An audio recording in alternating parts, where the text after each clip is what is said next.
नमस्कार मंडळी, गुढीपाडवा स्पेशल ब्लॉगमध्ये तुमचं मनापासून स्वागत आहे। गुढीपाडवा म्हणजे नवीन वर्षाची सुरुवात, नवीन आशा, नवीन स्वप्न आणि नवीन ऊर्जा। आणि आम्ही ही नवीन सुरुवात कशी केली, गुढी कशी उभारली, पूजा कशी केली आणि गुढीपाडवा स्पेशल थाळीत काय काय बनवलं हे सगळं आजच्या ब्लॉगमध्ये तुम्हाला पाहायला मिळणार आहे। पहाटे लवकर उठून सगळी घरातली कामं आवरली। गुढीपाडव्यासाठी लागणारी काही वस्तू आम्ही एक दिवस अगोदर आणून ठेवल्या होत्या आणि काही सकाळी आणल्या, जसं की फुलहार वगैरे सकाळी घेऊन आले। आणि त्यानंतर मी सुद्धा छान सणासाठी तयार झाले, कारण सण म्हटलं की घरात एक वेगळीच लगबग सुरू असते।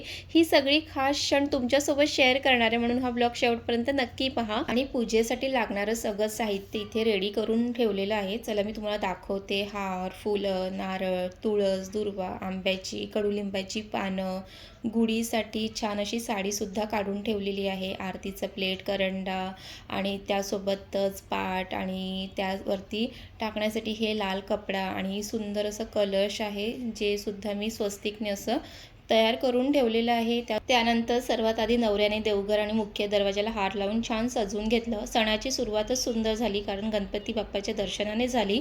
त्यानंतर मी आणि माझा नवरा गुढी उभारण्यासाठी साडीची तयारीला लागलो। गुढीला साडी खूप खास पद्धतीने नेसवली जाते, म्हणजे जसं आपण साडीच्या प्लेट्स करतो तसं इथेही नीटनेटके प्लेट्स करणं खूप महत्त्वाचं असतं। आता मार्केटमध्ये गुढीसाठी रेडीमेड साड्यासुद्धा सहज मिळतात, ज्यामुळे काम खूप सोपं होतं। पण पारंपरिक पद्धतीने स्वतः साडी नेसवण्यात एक वेगळीच मजा आणि समाधान असतं। आणि आपली संस्कृती जपण्यासाठी अशा छोट्या छोट्या गोष्टी खूप महत्त्वाच्या असतात। ही साडी आम्ही खास गुढीसाठी ठेवलेली असते। दरवर्षी हीच साडी वापरली की एक वेगळीच परंपरा जपल्यासारखं वाटतं। गुढी म्हणजे विजयाचं प्रतीक मानलं जातं, म्हणून साडी नीट आणि सुंदर लावली की गुढी अजून आकर्षक दिसते आणि हे सगळं करताना खूप शांत आणि छान वाटतं। सणाची खरी मजा ही अशा छोट्या छोट्या तयारीतच असते। आणि आज नवराही मदत करतोय, त्यामुळे काम अजून सोपं झालं। आता साडीच्या सगळ्या प्लेट्स तयार झाल्या आहेत आणि हे सगळं करत असताना मी आणि माझा नवरा सणाबद्दलच्या काही गोड आठवणी एकमेकांना सांगत होतो आणि हे सुंदर क्षण मनापासून एन्जॉय करत होतो। साडीच्या सगळ्या प्लेट्स तयार झाल्या आहेत आणि त्यानंतर ही साडी काठीला नीट बांधून घेतलं। गुढी उभारताना प्रत्येक गोष्ट नीट आणि मनापासून करणं खूप महत्त्वाचं असतं। गुढी काठीला बांधण्यामागे खूप सुंदर आणि पारंपरिक अर्थ आहे। गुढी ही विजयध्वजाचं प्रतीक मानलं जातं आणि काठी म्हणजे त्या ध्वजाचा आधार। गुढी नेहमी उंच उभारली जाते, ज्यामुळे यश, प्रगती आणि सुख समृद्धी उंचावर जावीत असा संदेश दिला जातो। म्हणूनच गुढी काठीला बांधून उंच उभारण्याची ही सुंदर परंपरा आजही आपण जपतो। आणि गुढीची सगळी तयारी बऱ्यापैकी पूर्ण झाली आहे। साडी नीट काठीला बांधून घेतली आणि त्यानंतर गुढीला कडुलिंबाची पानं लावून घेतली।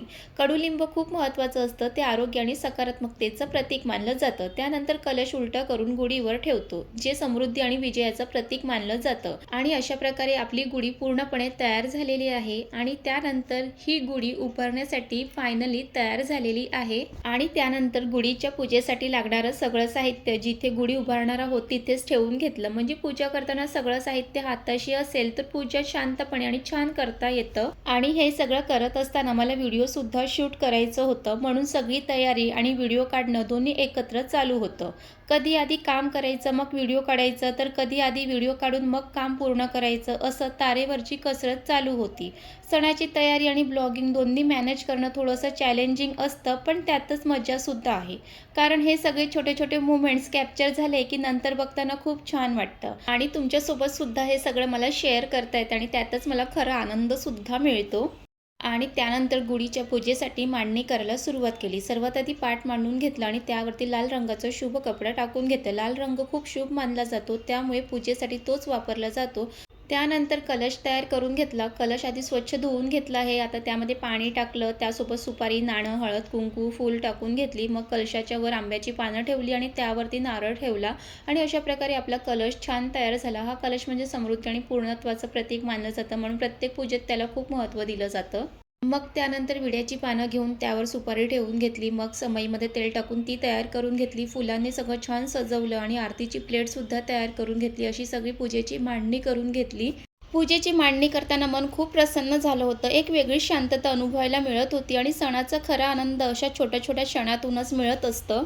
पूजेची सर्व मांडणी करून झाल्यानंतर मग गुढी नीट बांधून घेतली। गुढी म्हणजे विजय, आनंद आणि नवीन सुरुवातीचं प्रतीक मानलं जातं, म्हणून हे सगळं करताना मनात एक वेगळीच उत्सुकता आणि आनंद असतो। खरं सांगायचं तर अशा परंपरा पाळताना आपल्या संस्कृतीशी अजून जवळ असल्यासारखं वाटतं।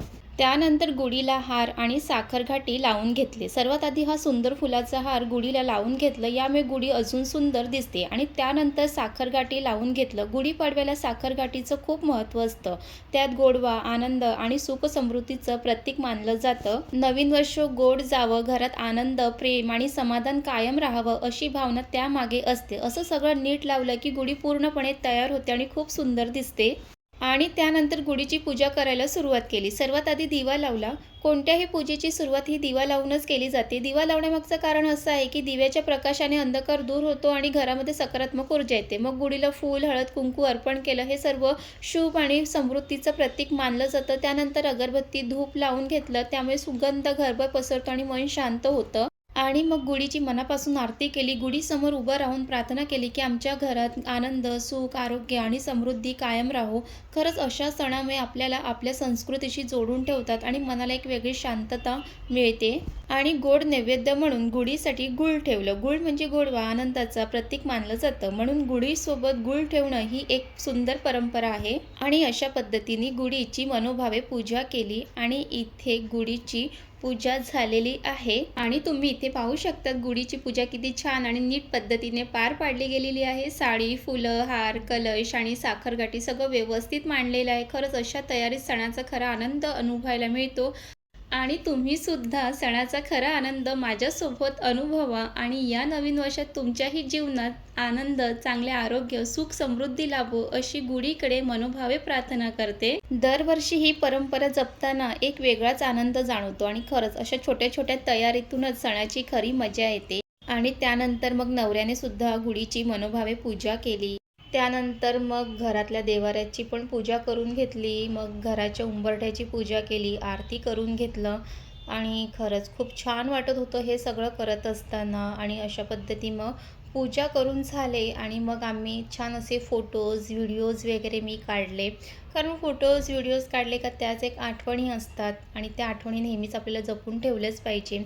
मग इथे मी छान छान व्हिडिओ बनवायला घेतलं आणि मग छान छान असे फोटोज पण काढले. आणि मग त्यानंतर लागले मग जेवणाच्या तयारीला. आणि मग किचनमध्ये आले आणि गुढीपाडवा आहे म्हटलं तर गुढीपाडवा स्पेशल अशी थाळीसुद्धा मला बनवायची होती. सण म्हटलं की घरामध्ये एक वेगळीच लगबग सुरू असते. सकाळी उठणं, घर आवरणं, मग त्यानंतर स्वतः छान रेडी होणं आणि त्यानंतर मग पूजेसाठी लागणारं सगळं साहित्य एकत्र करणं, पूजेची मांडणी करणं, पूजा करून घेणं, त्यानंतर मग फोटोज, व्हिडिओज या सगळ्यांमध्ये ना बराच वेळ जातो. आणि ना खरंच सांगते खूप उशीर झालं होतं. मग काय झटपट असं जेवण बनवायला घेतलं. आणि घरामध्ये असं जर सणाची लगबग सुरू असेल ना का त्या दिवशी वेळ कसा जातो हे समजतही नाही. आणि असं वाटत होतं की थोडा वेळ थांबावं आणि ही कामं पण पटापट व्हावी. आणि इथे मी वालाची भाजी करून घेतली. त्यानंतर मस्त पिवळ्या बटाट्याची भाजी करून घेतली. कारण गुढीपाडवा स्पेशल पारंपरिक थाळीमध्ये तर पिवळ्या बटाट्याची भाजी ही असलीच पाहिजे. चवीलाही भारी लागते आणि पुरीसोबत पण छानच लागते. आणि त्यानंतर मी इथे तांदळाच्या भाकऱ्यासुद्धा करायला घेतल्या. पटापट ते सुद्धा करून घेतले. आणि भाकऱ्यासुद्धा मी हातानेच थापून घेतले. कारण गुढीपाडवा स्पेशल अशी पारंपरिक पद्धतीची थाळी बनवणार आहे. त्यासाठी म्हटलं की भाकऱ्यासुद्धा हातानेच थापून घ्यावं. आणि भाकऱ्यासोबतच मला पुऱ्यासुद्धा बनवायचं होतं. त्यामुळे मी पुऱ्यांचं पण पीठ मळून ठेवलं होतं. आणि मग इथे झटपट अशा पुऱ्यासुद्धा मी बनवून घेतलं. कारण पारंपरिक थाळीमध्ये पुरी पण असलीच पाहिजे. आणि तेल व्यवस्थित गरम होतं तर त्याच तेलामध्ये मग पापडसुद्धा फ्राय करून घेतलं. आणि पटापट असं सर्व जेवण मी बनवून घेतलं. जेवणामध्ये काय बनवलं ते दाखवते. इथे वालाची भाजी केलेली आहे. तीसुद्धा टोमॅटो आणि कांदा घालून ही फक्त वालाची भाजी बनवलेली आहे. त्यानंतर ना इथे मस्त पिवळ्या बटाट्याची भाजी बनवलेली आहे. तीसुद्धा खूप चवीला भारी झाली होती. इथे तुम्ही पाहू शकतात. आणि त्यानंतर इथे एका साईडला भातसुद्धा कुकरमध्ये झालेलं होतं. आणि त्यासोबतच अशा पुऱ्या बनवलेल्या आणि ना मऊसूत अशा ह्या भाकऱ्या झालेल्या. इथे तुम्ही पाहू शकतात की भाकरी किती अशी मऊ अशी झालेली आहे. आणि त्यानंतर मग गुढीपाडवा स्पेशल घरोघरी बनवली जाणारी श्रीखंड पुरीची प्लेट इथे बनवून तयार झालेली आहे. आणि श्रीखंडाची रेसिपी हवी असेल ना तर आपल्या चॅनलवर आहे, तिथे जाऊन तुम्ही नक्की पाहू शकतात. आणि त्यानंतर मग मस्त अशी गुढीपाडवा स्पेशल थाळी लावून घेतली, इथे तुम्ही पाहू शकतात. आणि तुम्ही आतापर्यंत ना गुढीपाडवा स्पेशल थाळीचा ब्लॉग पाहिला नसेल ना तिथे जाऊन नक्की बघा. ह्या सर्वांची तुम्हाला तिथे रेसिपी मिळेल. आणि डिस्क्रिप्शन बॉक्समध्ये लिंक टाकणारच आहे, तिथे सुद्धा तुम्ही पाहू शकतात. आणि त्यानंतर मग छान असं गुढीला नैवेद्य दाखवलं. आम्ही सुद्धा छान जेवलो. खूप घाई झाली होती जेवण बनवायला, पण जेवण खूपच चविष्ट बनून तयार झालं होतं. आणि तुम्ही सुद्धा गुढीपाडवा स्पेशल थाळीमध्ये काय काय बनवलेलं हे नक्की मला कमेंट करून सांगा. आणि इतकं सगळं बनवलेलं, तर भांडीसुद्धा खूप होती किचनमध्ये. त्यानंतर किचन आवरलं सगळं आणि आम्ही अशा पद्धतीने गुढीपाडवा सण हा साजरा केला. आणि तुम्हाला गुढीपाडवा स्पेशल ब्लॉग आवडला असेल तर लाईक करा, कमेंट करा आणि शेअर करा. आणि तुम्ही आतापर्यंत चॅनलला सबस्क्राईब केलं नसेल तर सबस्क्राईब करून घ्या, कारण तुम्हाला या चॅनलवरती रेसिपीसोबत ब्लॉगसुद्धा पाहायला मिळतील. आणि तुम्ही आजचा ब्लॉग पूर्ण पाहिल्याबद्दल तुमचं मनापासून धन्यवाद. आणि पुन्हा भेटूया छान ब्लॉगसोबत. तिथपर्यंत बाय.